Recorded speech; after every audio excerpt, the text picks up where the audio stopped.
Pocock. Thank you, Acting Deputy President. Rise to speak in support of this bill, and I thank Senator Whish-Wilson for his leadership on this.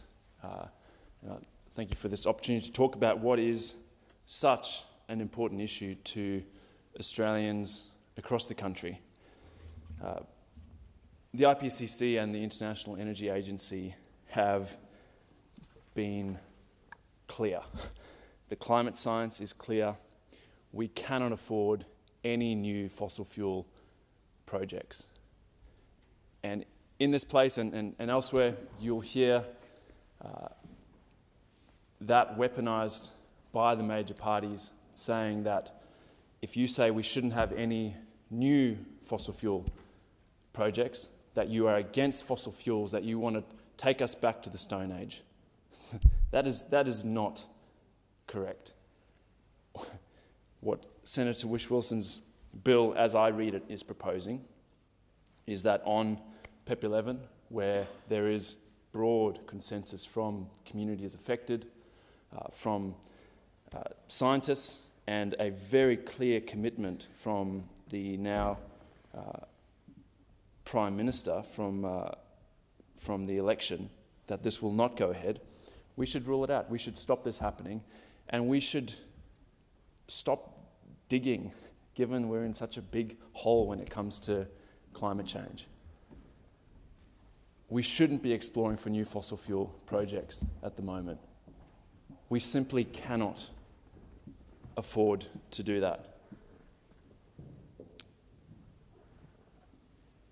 It's clear that there is strong local opposition to this project.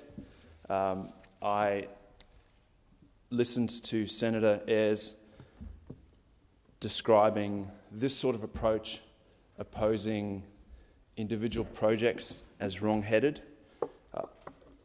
I would respectfully disagree and say that there are thousands of Australians across the country that, because of a failure by the major parties when it comes to a sensible, timely response to climate change, have been forced to take a project-by-project approach of trying to stop damaging projects that are going to damage the local area and community, but then also contribute to the, as was pointed out, global climate crisis, where we desperately need leadership. We need Australia to step up and say, okay, no new fossil fuel projects. It's been a big part of our economy in the past, but resources can and will still be a big part of it in the future. We can move into critical minerals. We can start processing iron ore here. There's a really exciting future for our resources sector, but not if we see the kind of climate predictions that we hear from scientists, where we will be facing a mounting and spiralling climate breakdown and the type of extreme weather events that we are already seeing in Australia. This wrong-headed approach has been taken by farmers who stood up against Whitehaven's Maules Creek coal mine in Laird State Forest, which went ahead in a critically endangered ecosystem. Farmers who stood up against Shenhua's proposed coal mine on the Liverpool Plains, one of our best farming areas. The farmers were successful. They stopped that and they celebrated that victory. We have ongoing pushback against Santos's CSG project in the Pilliga. Farmers, First Nations people, Gomeroi people, pushing against this new fossil fuel development in the largest intact dry eucalypt forest in Australia. In 2023, given what we know about climate change, given the summer that we've just gone through, where I'd hate to know how little time Minister Watt has had with his family, given it seems that he's just flying from one extreme weather event to the next, having to talk to communities who are being impacted by climate change. This is here now, and if we're willing to listen to scientists, it's not getting any better. So we have to take decisive action on this. We can't have our cake and eat it too when it comes to the climate crisis. We can't say we've got adults back in charge, as we've heard many times, and we're going to deal with this crisis. At the same time, we're going to keep exploring for coal, oil and gas. We've got Beetaloo, we've got Browse, we've got Scarborough coming online.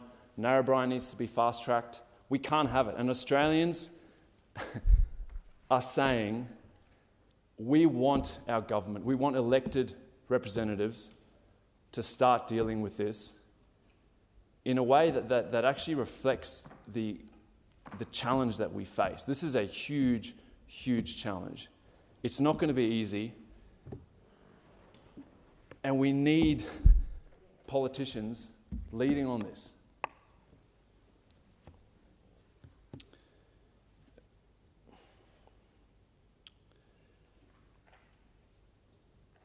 Again, I just want to go back to how important it is that decisions that are made in this place are in the best interests of Australians. The former government argued against having a duty of care to young people. I frankly find that mind-blowing. If we're not in this place to make decisions that are good for young Australians, that are good for future generations of Australians, what are we here for? Every morning we talk about thinking about future Australians and making decisions. New fossil fuel projects are not that. They are not that. And Australians expect more. And we've heard about reputational risk. The biggest reputational risk we face as elected representatives is what we do on the climate and biodiversity crisis. There are many other challenges we face, and there's much attention being put on them, but future generations will judge us on our actions now. We've never known more about the challenge that we face, and we're one of the last generations to be able to actually deal with it, to make the changes necessary, to show the leadership that is necessary on a global challenge. It's happened before, and we have an opportunity to do that today. I urge the new government, I urge you to step up and show leadership on this. Leadership is following through on your promises. It's ensuring that you're actually looking after the people that elect you to represent.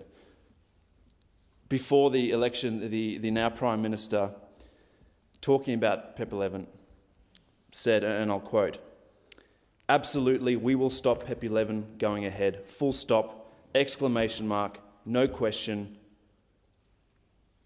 not equivocal, no ifs, no buts." That was on the Central Coast. He has a bill that will do that. He has a bill that will say to the millions of Australians that are concerned about climate change, the young people who've been protesting, the young people who took the federal government to court saying, you should be thinking about us when you make these sorts of laws. The kind of bill that we're debating today. You can say to them, we hear you. You shouldn't have to protest. Politicians should be looking after your futures. And we have an opportunity today to do just that. I thank Senator Whish-Wilson for his leadership on this matter, and I will be supporting this bill. Thank you.